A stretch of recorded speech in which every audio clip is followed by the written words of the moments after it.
Otso, gaizto bat da hori? Ez. Eskerrak, nola izena du liburuak? Afal... Tere etorri den arkume.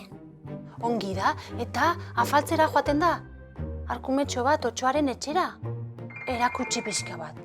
Kontatu pixka bat.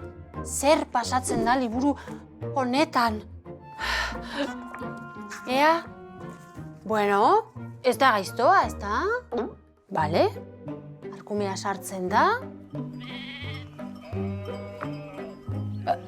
Baina hemen gaiztoa ematen du. Baina gero ez du jaten. Geroz du jaten? Bale, baina hemen zergatik dago gaizto itxura honekin? Zer pentsatzen du, zer esaten du? Hotzak dagoela eta orduan zer egiten du Otsoak? Zer esaten du? Jarri...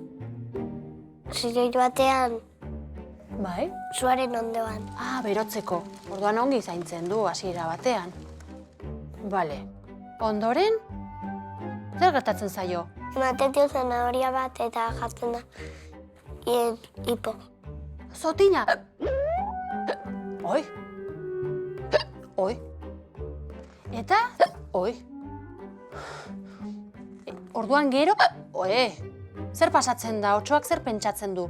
Botatzea alaire, gero jatea buruz beraz eta bueltak emantea Bai? hipo kentzeko. Zotinak entzeko, airean saltoka eta hori egin beharko nik ere zotinak entzeko, ez? Ondoren egingo dut. Orainak enten zaio. Kentzen zaio? Eta zergatik besarkatzen du? Nork besarkatzen du zein? Arkumeak. Arkumeak Otsoa. Zer nahi du Otsoaren gandik? Hotza eta jateko. Goseak zegoen, Bai. hotzak zegoen, eta bakarrik agian, ez? Eta Otsoaren besarkadarekin zer sentitzen du? Beroa. Beroa eta ez dagoela bakarrik, ezta? Zergatik gustatzen zaizu zuri liburu hau?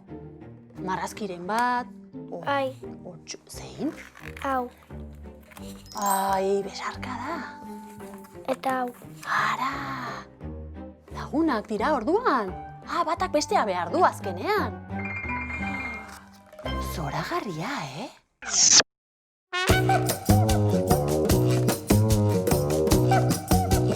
Gogoratu, astelehenetik ostiralera, saio berriak ETV Irun.